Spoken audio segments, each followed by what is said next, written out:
I get constantly, emails or phone calls or contacts on social media going, you never get a second chance to make a first impression. True. And I want people to be by the experience. I want people to walk in and just go, oh, good, you help athletes when they finish sport, wondering what to do next. But not all athletes get to finish on their terms. Athletes that have paid millions and millions of dollars to play professionally, and then suddenly an injury cuts them short and they're cut off the team.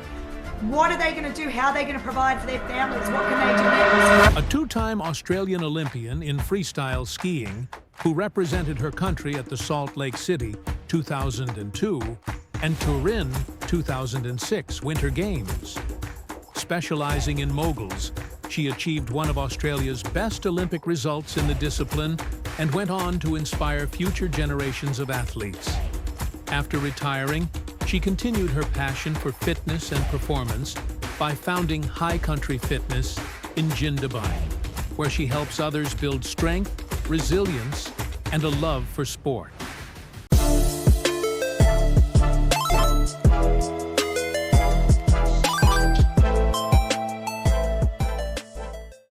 Welcome to a new episode of Business Meets Life. And guys, I'm going to take you again to beautiful Australia. We are meeting my friend Manuela Berchtold. And I've decided, Manuela, I apologize. Let's not talk Swiss German today because I'm really afraid I might not even understand you. Let's stick to English. How are you today? Hi, Janine. I think that's a good idea. I think our mishmash of Swiss German and German might be a little bit crazy. Absolutely. All right. So we actually have both the same coach. We met about 1-2 years ago, and we constantly go to the same conferences, work on ourselves, grow.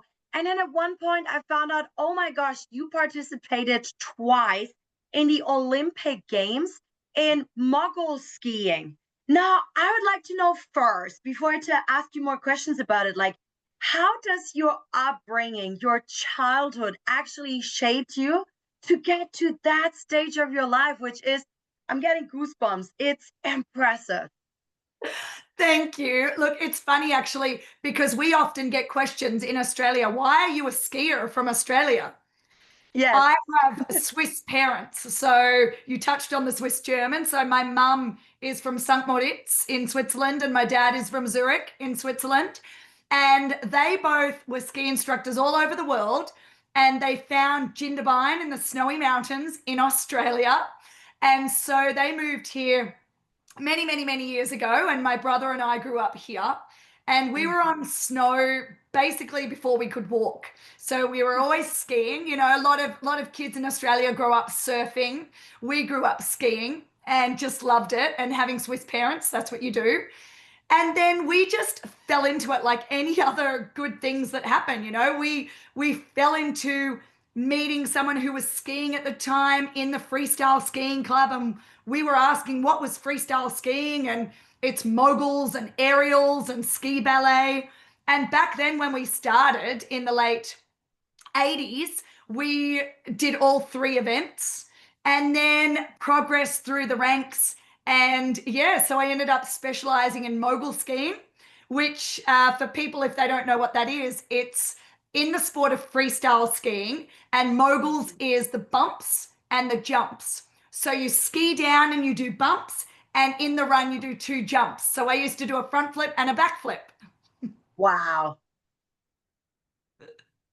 That is pretty impressive.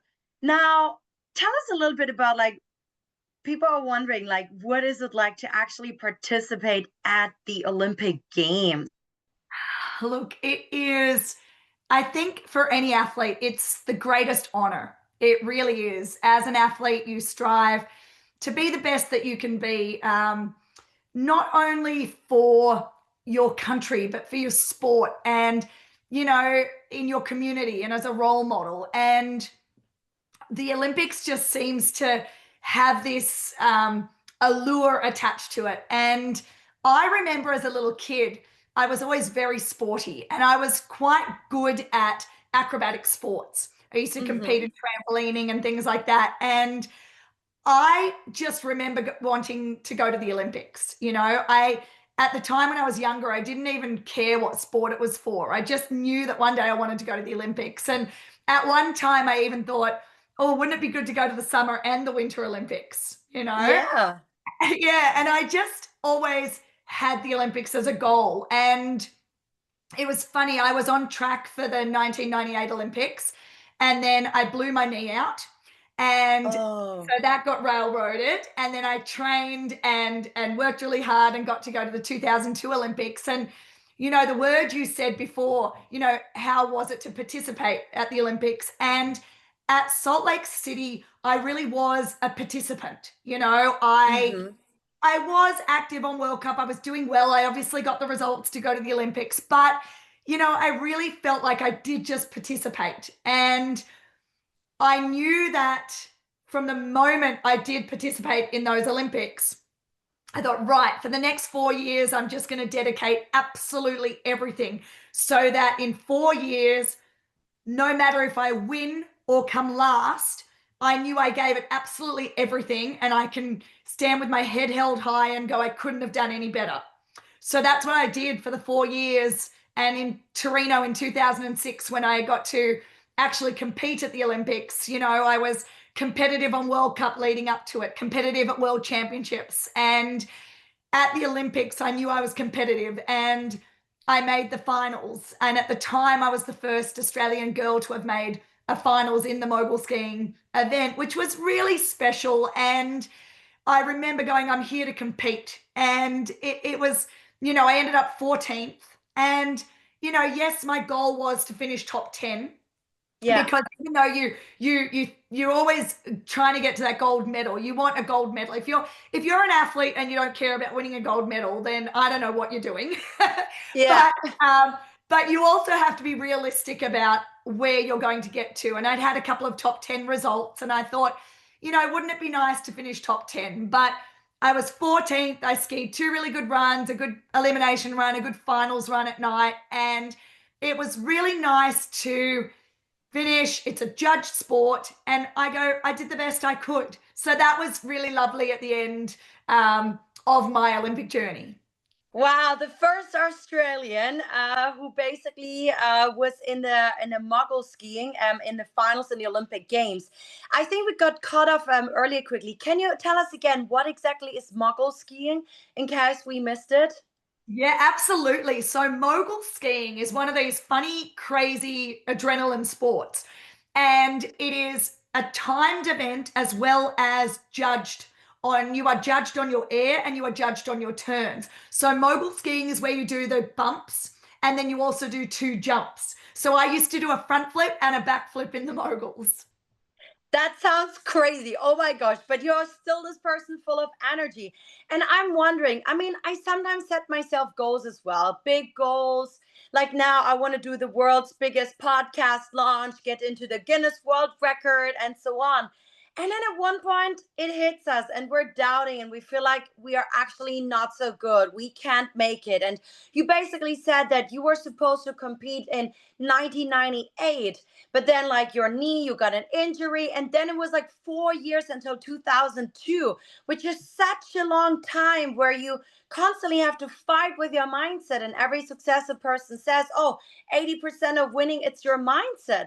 I mean, this is a long time. How do you stay at your best? How do you like still believe in yourself and that you can achieve that goal? I think you have to trust in the process. And I know that's so cliche, but for me, I'm 48 years old now, and I wish that I actually was fit and strong enough to go back and do the Olympics now or compete now, because what I know about myself now with resilience and mindset and believing in myself, I'd love to have that now when I was an athlete. But Mm-hmm. the question you asked about 98, you have these knockbacks and setbacks. And I think in business and in life and in whether you're an athlete, whether you're a business person, you will have these knockbacks. And I like to look at them as speed humps. They're speed humps, and you've just got to work out a way to get over them, move on, yeah, injuries never really happen at the right time, especially for athletes, Yeah. but you can come through them stronger. And I think that sometimes, as weird as it is, sometimes you can learn a lot from them and use it to good. So I kind of, 4 years is a long time with Olympic cycles. But if it's something you really want and strive to, it doesn't matter what time it takes, really. Yeah. So I watched this Netflix series about is it like the Dallas Cowboys, those cheerleaders? They're like super famous, everybody loves them. And I realized that often we think like these top athletes, they might just be doing that sports day and night. And then I realized that many of them they actually have a real job on the side. And especially now that you've competed twice in the Olympic Games, I know that 2006, after you finished the games, like only 3 months later, you started your own gym. But during the time when you were competing, were you already like starting the gym, preparing for it? Like, what did you do? Did you have a job or did you just like a day in and out, basically just trained? Yeah, look, great question, because in Australia, we are one of those sporting nations that we are all focused on summer sports. Now, luckily, in the last couple of years, we've had some really big success in winter sports. And we've got the current world champion in moguls for the women's. We've got the guy that's second in the world for men's. We have a really good winter contingent with snowboarders, with skiers across the board. Like, our winter sports program is doing so well, and the government and all the different bodies are throwing a lot of support and a lot of money and a lot of research, which is great, and we're getting the results. So it's very different from when I was coming through. I think a lot of the athletes can now do the sport full time if they are on that path and doing well week in, week out at world champs and world cups and competing for Australia like that at that level. For me, I always had to work, and I loved it. I loved being disciplined enough to know how many training sessions I had to do during the day, what I had to fit in when we weren't on training camps or on snow with coaches. We were always being told this is what we had to do when we had to do it to achieve what we wanted to achieve. I had a couple of different part-time jobs. I did what I could, but early on, when I was 17, I did my remedial massage diploma, and I was Mm-hmm. working as a remedial massage therapist. I always wanted to be a physio, so I wanted to get into that area I pretty see. early. And I also, funny enough, at 17, started teaching aerobics. So back when we taught freestyle aerobics classes, that's when I started. And I really loved everything to do with the body. And I just knew that I wanted to do something in that area. And so I kept sort of studying and doing that while I was an athlete. All right, good to know. Okay, so one more question. Again, I'm wondering why you at the end, right? Especially because in Australia the support wasn't that high yet. Why was it you that at the end joined twice in the Olympic Games? Was it? What do you think? And this is not about like being like having an ego or anything, right? It's just like a realistic question. Like, is it because you had two parents who basically have been skiing teachers all their lives? Is it you had the best coaches? Is it because you believed in yourself? You had the best technique, the best mindset? Why you and not anybody else that made it to those Olympic Games so far? To be honest, I think the right answer is a combination of all of that. Mm-hmm. However, I, there's certain, you can look at different athletes in different sports and you can say, gosh, they're talented. And not Mm-hmm. every athlete in every sport is super talented towards that sport. Sometimes Mm-hmm. it's their work ethic that gets them across the line. Now, I had the perfect combination of everything. I was very sporty. I was very athletic. I was actually very talented as a skier. I had, yeah, Swiss parents who I'd been on snow since a young age. My brother was on the ski team as well. So the two of us, had a Yeah. really beautiful sibling rivalry. And it was nice that we were a guy and a girl because we never competed against each other. We always helped each other and were there for each other and pushed each other. But I definitely had talent. I had talent in acrobatics. So when it came to doing the jumps, I was quite talented in the jumps. So having that all together was great. But for me, I think what outshone that, because there was many talented people on tour, many talented people in the sport, I had a really big work ethic. I had a really big drive to do whatever I needed to do. And I also believed in myself. So I know that I grew up with parents just supporting us. You know, my family was, it was my brother, my mum, and my dad. You know, that's our family. And they were always very supportive, and they always said, look, just go as far as you want to go in the sport. If it's not for you, and if this is the level where you want to get to, and it's time to do something else, that's fine. So there was never any pressure. You hear from a lot of athletes, especially young athletes, that parents might be quite pressured. But I never had that. And so it was a lot of support. I feel very fortunate that I grew up in a very loving, nurturing household, and so I think that sort of shone through with my belief in myself as well. And as the years have gone by, like everything I do, I laugh. I say to my parents, oh, I've got another crazy idea, you know, I got a crazy idea that I want to do, and they'll go, okay, we'll support you. Tell us some of these craziest ideas. Actually, it's funny. I used to tell when I was a child, my grandpa was always saying, oh, Janine always has so many ideas, because like you, I was like, oh, I have another idea. Grandma, another idea. What other crazy ideas did you have that you followed?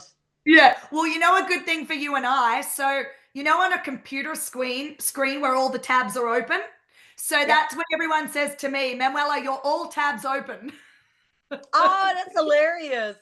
So I always say I'm all tabs open. But for me, I just want to do anything and everything that's going to make people fitter, healthier, happier, work with their goals to basically be the best version of themselves. I mean, I constantly get people saying to me, why are you so happy? You're so healthy, you know, you move well. You like, I just want to be someone that has a body that doesn't break down, that can do what it wants to do, and I just don't want to be stopped from living the life that I want to live. And I want other people to have that too. I'm one of these people that wants the best for everyone, and so I'm always constantly trying to come up with different ways to facilitate that and make that happen. I love it. And to be honest, like I was also very impressed. Like I can really see the work ethic that you have. You don't make excuses. The second last time we met was actually in Sydney as well. You drove, I think, more than 6 hours. You did not make an excuse like others would do it. And you really made sure you would be there on time before 8 a.m., before the event is starting, basically. And you would still drive back home even afterwards. Crazy, you. So I'm wondering now, Life with Results is one of the next brands you've started recently, and we're going to talk about your amazing gym soon. Because I studied a bit in the US, I know American athletes. And I have also noticed that, like with athletes in general, once they retire, because some of them, they might have fame, and then suddenly they're not famous anymore, or maybe like, yeah, they retire, they're done, they don't get the same attention, they might not even have a proper degree, or maybe they do. So I think, like, how did you make that transition actually? And then later, I also would love to know a little bit more on how do you now help your other clients with your new brand, Life with Results, to make this that transition very smooth? Because I think that depression, anxiety, maybe even suicide rate might be quite high for those very successful athletes once they retire. Absolutely. And I love that you just asked me that, because it's really funny. I had a conversation just a couple of hours ago in my gym with a lovely young gentleman who I only met about a month ago, who started coming to the gym. And I asked him about a month ago what he had done. And he said, well, he was in the army, and he was deployed around the world to, you know, fight battles for Australia. And he was just earlier this year released from the army, medically discharged. And he is here for a year, and he's coming to my gym, and he said to me, I just love your environment. I love how positive it is. And thank you so much for having such good equipment. So this was about a month ago. Yeah. So when he came up the stairs, I said to him, Elliot, isn't it? And he said, yes. And I said, oh my God, how are you? And he said, I'm good, you know. And at first, people always say, oh my God, you remember my name? And I'm pretty good with names. And I said to him, how are you going? And he said, look, I'm really finding it hard. And I actually had this beautiful conversation with him for about 10 minutes, just discussing a little bit about what I've done with helping athletes transition out of sport and this new sort of area I'm going into, because he fits in the same category. He identifies as being an army vet, and he for Australia was in the Australian Army, and that's been his identity for so many years. And having to be medically discharged, he's now just floating and not sure what he wants to do in life.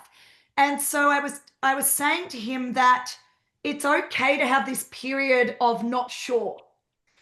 But as long as he is not getting into any sort of, really bad lulls or being down, and he was talked to. And then I said to him, look, you can talk to me at any stage. And me sort of opening up the conversation, I picked up on the things that he needed. And I said to him, look, I work with athletes that are transitioning out of being athletes, because most people, when I say that, think, oh, good, you help athletes when they finish sport, wondering what to do next. Yes, that's part of it, yes. But not all athletes get to finish on their terms. Athletes get injured at the worst time.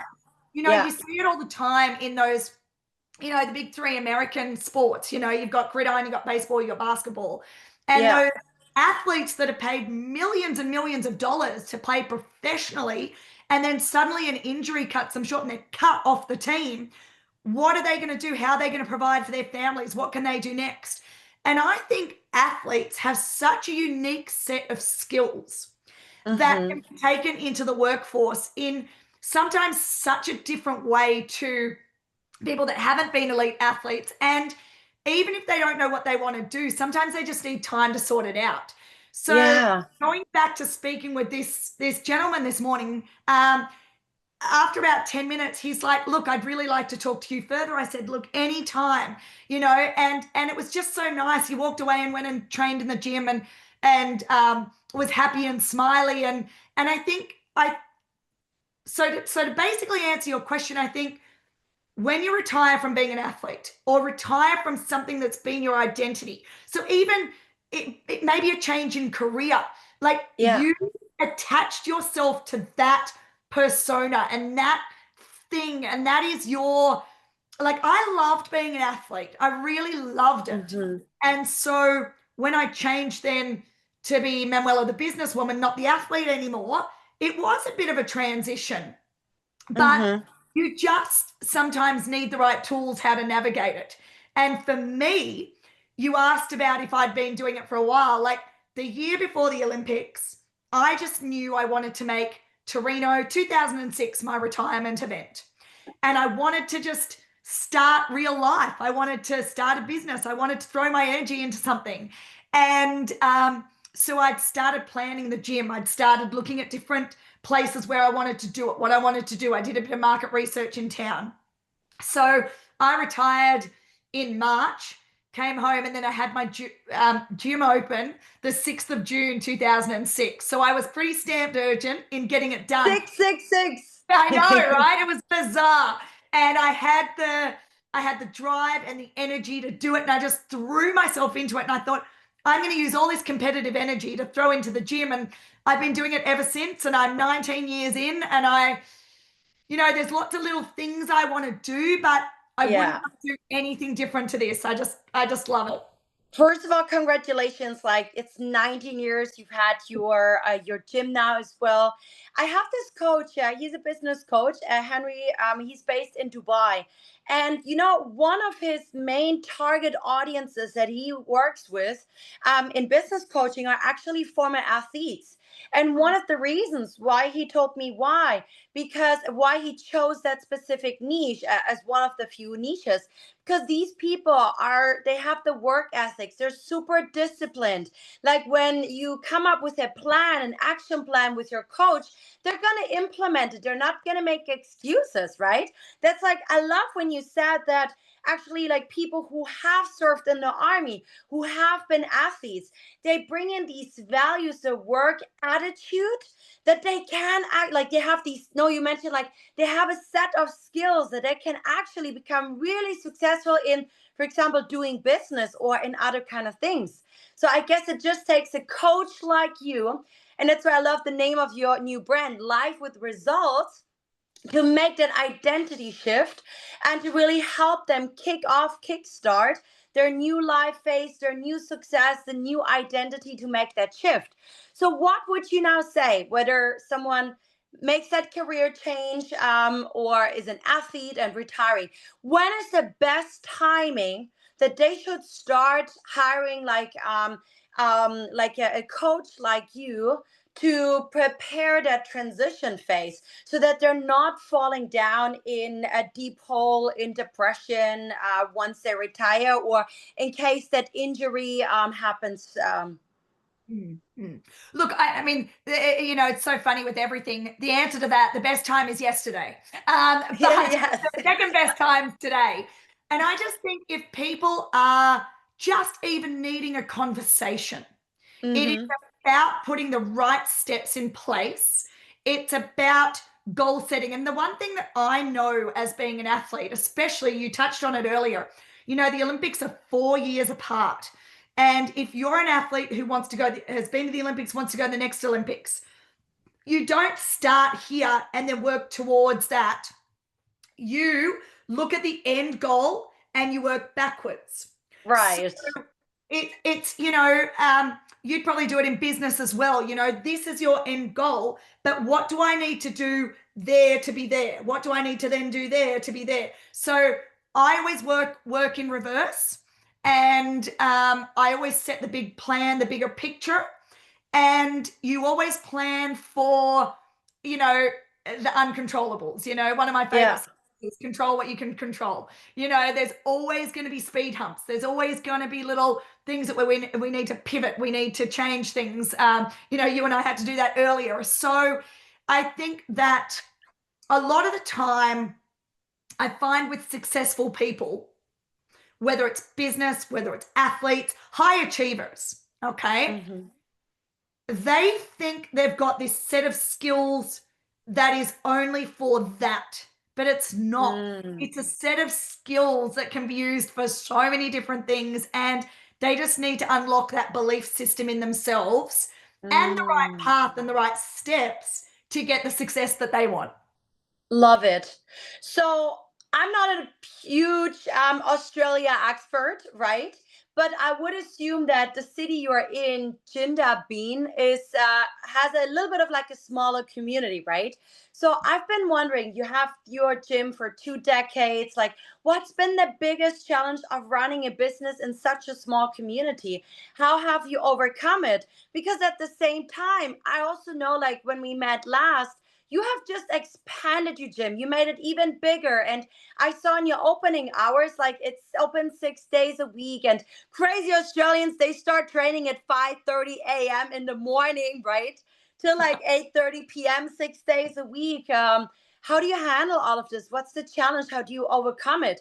I would also imagine, because you are a celebrity in sports and well accomplished, maybe that branding, that success probably also helped you to grow it. But I'm sure that there's so many challenges we don't really see. 100%. Look, I mean, back when I started the gym 19 years ago, that's what I thought. I'm just going to use all my energy from being an athlete. I've grown up in this community. So I'll tell you, JNB&x in the snowy mountains, I grew up here when there were 600 people in town. Oh my gosh. It's tiny. So now we have a permanent population of around 3,500 people. But in winter, we're in the middle of winter right now. And so there's close to 30,000 people in town sometimes. So wow. it's this fluctuating, transient town, and I mean, I love it. But with business, it's bizarre with ebbs and flows and how you have to handle it. You know, we're very, very busy now. 16 weeks of the year, it's our winter season. I've got athletes here at the moment. So my gym is very popular with athletes from my background as well. So I've got mogul skiers. I've got some of the best snowboard slope style athletes in my gym at the moment. I've just had them an hour ago.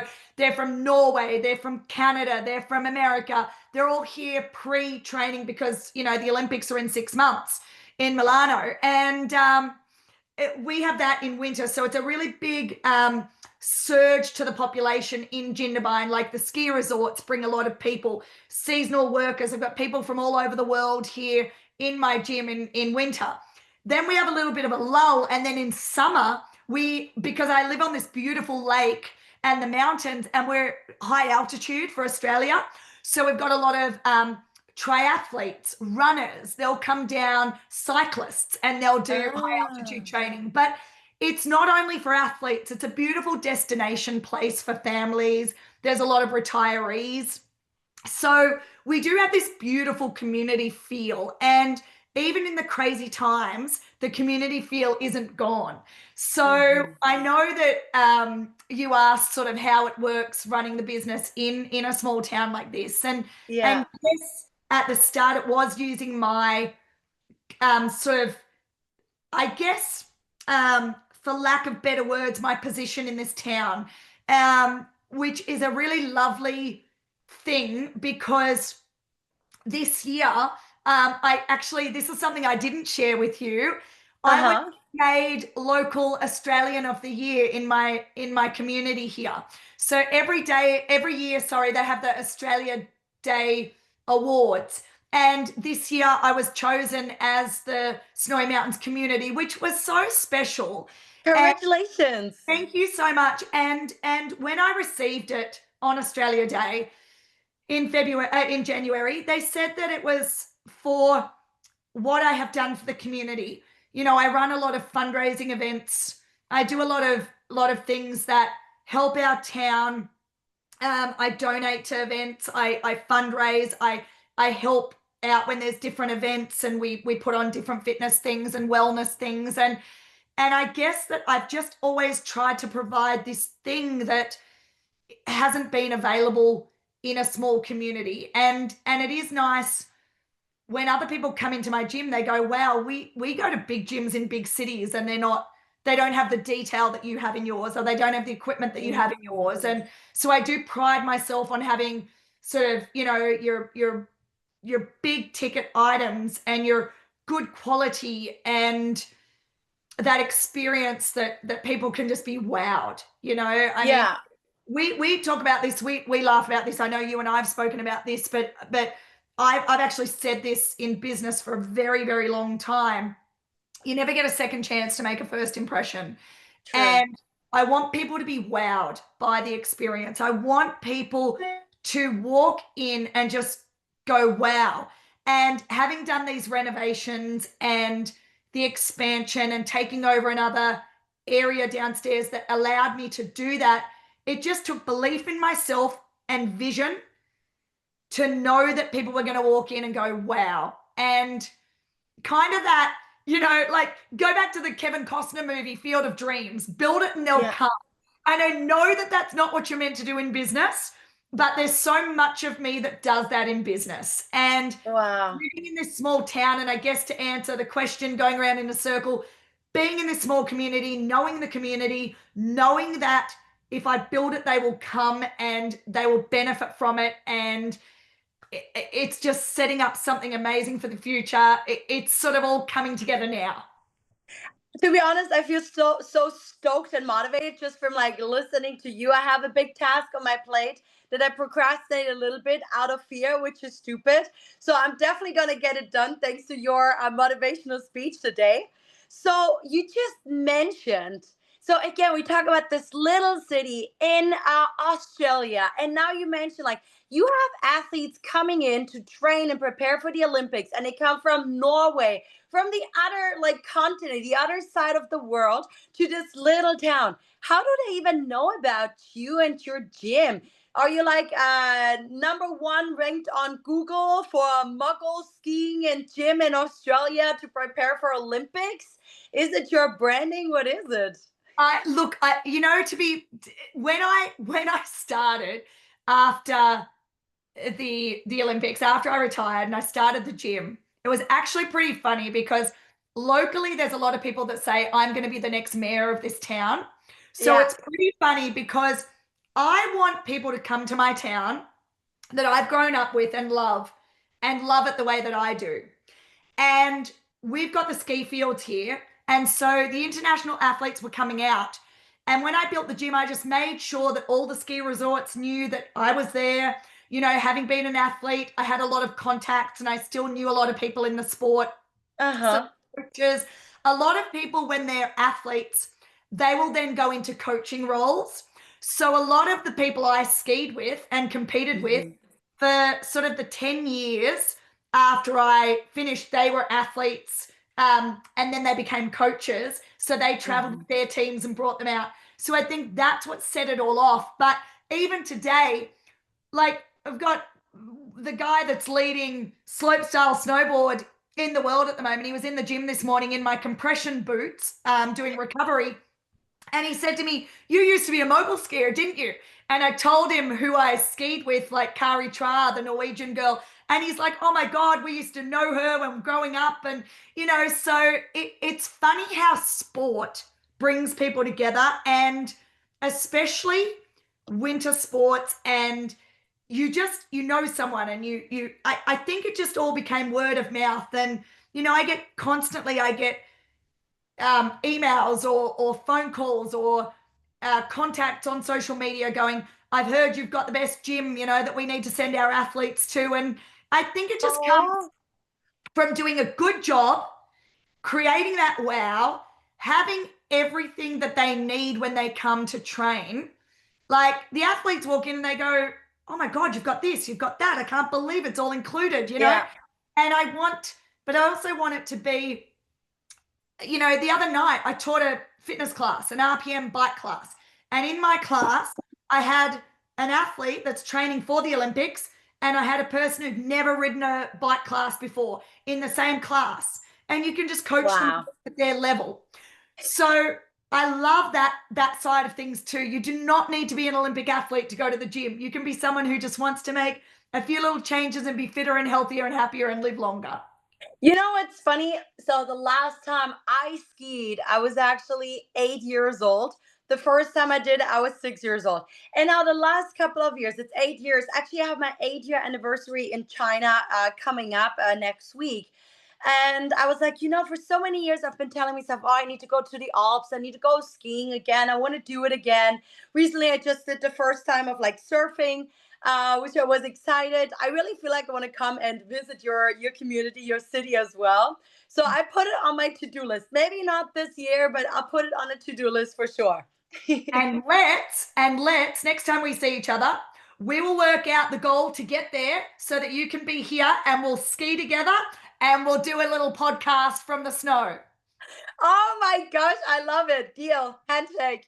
Yeah. Everybody saw it around the world. I love it. Okay, let's do it. And to be honest, like being a salsa bachata dancer as a hobby, I feel what you just mentioned with sports and community, because you can do it all around the world. You meet some of the most like interesting people, which is exciting. And like you, I'm high on energy. I get too excited about amazing people. By the way, guys, Manuela has the best snacks. So make sure if you ever sit with her in the same conference, sit right next to her. That's my seat in the future always. She has the best gummy bears, but I think they're all super healthy, and the best like lunch and whatever it is. There's always snacks and there's always chocolate. There's always chocolate. But then she looks like this, and I never thought that she would be 48. Now, I've been wondering, right? I mean, you do so many things. You still invest so much in your own growth, in your clients to wow them. And do you have kids? Are you married? It's so funny. You know what? I'm not. I was married for a short time, but we still see each other sometimes around. We've been divorced for 10 years or 11 years. It seems like a whole other life ago. I can't believe that I'm even in that category. But I'm single and I just forgot to have kids. That's People, interesting. How do you people ask, forget to have kids? yeah, Like maybe I'm too German. For me, it's kind of like written on the list. Um, yeah, look, I wanted to have kids and I even had their names picked out. I knew I wanted a boy and a girl and I wanted Jessica and Travis and I just forgot to have kids and here's where life has taken me. And we talked about pivoting and changing. You know, you can be sad about things and they can really, I think, bring you down and burden you. And yes, there's going to be times I'm not perfect. I went through this whole stage of going, oh, should I have kids? Should I looked at all sorts of different ways to do it myself or adopt or anything like that. I just have now taken a different path and I can, hang out with friends who have kids and take their kids and say, I'll look after them and then I can give them back. So I think I've got the best of those both worlds. And look, it's just my life has just taken a bit of a different path and I'm really good and I'm really happy and my energy is obviously just going to be going elsewhere. Yeah. Now, nowadays, with this life that you live, with the gym and also with the life with results, where you have your coaching business, when you have a bad day, what do you actually do to get yourself out? Because I mean, all these people, they kind of like rely on you, that you basically give them the best version of you. Mm. I'm, and people can meet me in 2 seconds. I'm high energy. I'm very right brain. I'm out Love there. it. I want to be everywhere and all at once, and I don't miss a thing. I'm always, my eyes are always going everywhere. But it's funny when I retreat home, I'm very different. I'm very relaxed. There's sort of Manuela work persona, and then there's very relaxed Manuela. And Mm. it's funny, like people don't often get to see that side of me. And I know that I need to also, I mean, when I'm at work and when I'm like this, it's not put on, it's who I am. But I'm Yeah. also very good at switching off. And as an athlete, I was very, very good at visualization. I was very good. People say, do I meditate? No, I've never learned to meditate, but I think visualization can be a lot of the same thing. I like to calm down with doing my own kind of yoga flow stuff, my stretching, my sort of movements. I like to go for walks. I like to, in the gym, there's music, there's energy, there's people. So I like to, when Hmm. I'm alone, not have music on. I like to, just be nice and still. And there's lots of different ways I chill out in nature. I'm not a real sit around doing nothing person. That whole all tabs open. I like to be on the go and always doing stuff. I don't like to waste time. Oh So yeah, same like me. yeah, exactly. And it's very Euro, we've both sort of had that same upbringing. But Yeah. I do know the importance of chilling out, taking a step back, recentering. I mean, for me, I have that massage background, and I know how important it is to get massages. As an athlete, I got them often, but now I sort of every now and again I think, oh my God, I should have a massage, and it is nice.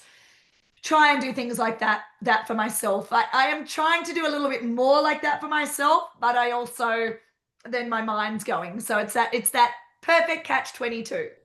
I'm also still working on this, and I've already improved, especially in China. Massages are so affordable and you have it on every corner, but I never took advantage of it. Same for acupuncture. So it's still on my list for today or tomorrow, going for acupuncture. Acupuncture. You're in the best city in the world to get acupuncture. Chinese medicine. Absolutely.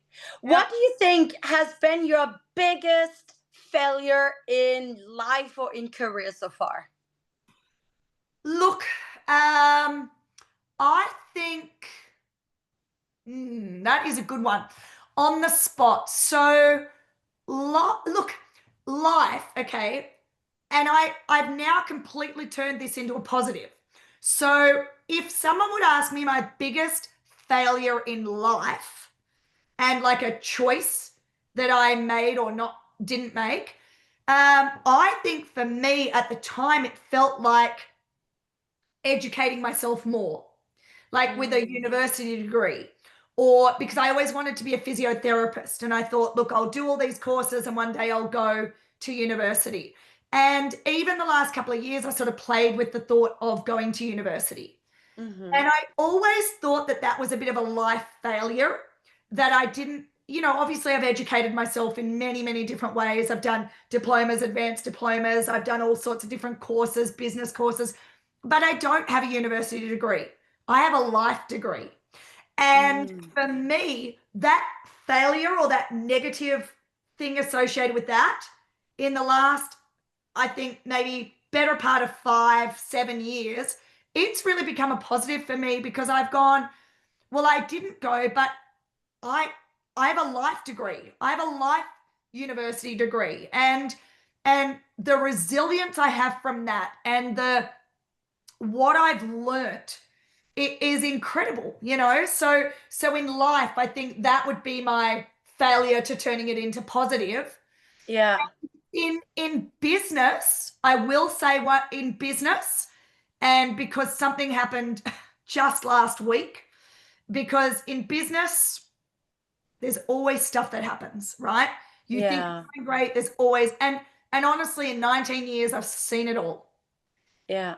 But I think I am too quick to trust. And I'm okay to trust, and I'm not going to put walls up, but I think it's a little bit more about guarding and knowing where to trust, because so just last week it's now 2 weeks ago, had an incident with a staff member helping themselves to the till, and it just throws you, especially when you really like that staff member. So it's happened throughout the years. I've had all sorts of different things like that. I've had lying and stealing and things like that, but I've put measures in place. I was onto it straight away, security cameras, all sorts of things. I have all the measures in place. Yeah. But it's amazing how it still hits you hard when you go, how could you do this? But people make their own choices, and again, it's another thing you can't control. So I'm much better now at going, I did everything I could. I didn't do the stealing. I now need to deal with the consequences. I'm much better at going, well, this is what I need to do moving forward. And you made that choice. And this is the way forward. And you just kind of laugh and go, it's another thing. It's interesting, like just in Sydney last week, I interviewed my friend Michelle. She's Sydney based, and she finished her year 12 and got a university degree starting from age 48. Nice. Right? But then on the other hand, I love how you said I have a life degree. And then like you and I, we were sitting at a conference learning about M&A deals, mergers, acquisitions, how to build, scale your company to millions and billions from amazing Adam Coffey. And we don't need a university degree to attend things like this and to still be super successful, right? Now, what's coming next for you in the upcoming 5 years? Oh, look, and it's funny, you and I are so in sync with each other that you just said that. I mean, I'm educating myself with all of this stuff with, as you just said, with Adam Coffey and JT Fox and this crew that we are so lucky enough to be coached by. I am excited about what's to come with the business, and I am making it the best possible business it can be, so that if someone comes along and says that they want to buy it, that I'm ready for that. So I am currently trying to work out sort of what my plan is and what I want to do with that. Being the age that I am, being 48, I'm kind of like, how long do I still want to be doing what I'm doing? Because, we talked about the hours before, they're long days, you get up at 4:37, you go to work, and you're not home often till 9:30 at night. Big days, it's quality, not quantity sleep. And it's a high energy job. So I need to sort of look at how long I can keep going and doing what I'm doing. I'm still teaching. I taught 3 classes today, 3 fitness classes.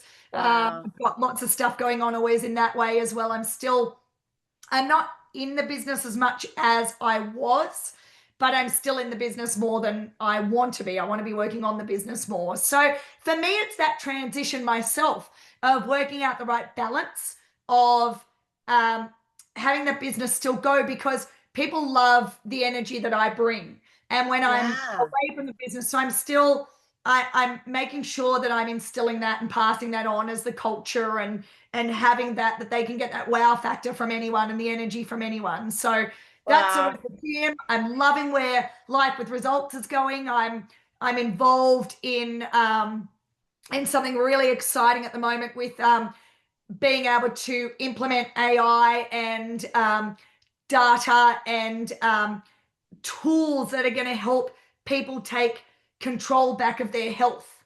And I think that for so many years that we've just been led to look at adverts and, oh yeah, we need that for our health, but being able to actually measure your own antioxidant levels, your microbiome, your DNA, and being able to actually make the choices for you, not just what advertising tells you to do. There's something so empowering about that. And I want people to live happy, healthy, longer, being able to do the things that they want to do. So that's sort of where I'm at. And I'm excited about it. And I'm excited to be able to talk to fabulous people like you and share that that's the energy that we can all bring to each other. I love it. And to be honest, I'm already visualizing how you're selling off your gym, and then maybe it's going to be like part of that global huge chain from mogul skiers and all these athletes connected with some similar ones in like Switzerland and maybe in the US and Japan. And oh my gosh, that's going to be amazing. You're such an inspiration. I'm so grateful that I got to meet you, that I see you regularly now. Are you going to be at the Sydney Opera House on September 10th? I will see you there. We'll see each other in about a month. Yep. I look forward to that. Less than a month. A month yesterday, or 2 days ago. Yep. Exactly. Okay, so for our global audience, what would be your last words of advice, empowerment? I'm not sure. Okay, last words of advice. If you can see it and truly feel it, don't let any noise get in the way. I know that I saw the vision for what the gym could be and what I could do with it. And I remember saying to many people, I know what I'm going to do with this space. I know how it's going to look.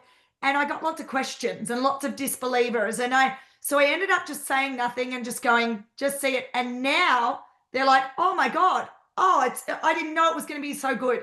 But for me, I've always been that person. If you yourself can see it, feel it, stick to it. Don't let any noise get in the way. Don't let the negative, push the negative out of the way, and just be resilient. Know that you can do it, and back yourself. Back yourself. I literally feel like I had a one-on-one coaching session with you right now. I exactly needed to hear that. So I really felt like you were speaking to me. Thank you so much for making time from your busy schedule to come and inspire us, that we can spread your voice, your message around the world. Thank you for being amazing, you, Manuela. All the best. Guys, if you love today's session, sharing is caring. Subscribe, follow, send it to your friends, and go to Australia for some skiing and check out Manuela's gym. No excuses. I'll be there as well. Take care, guys. And thank you, Manuela. Thank you.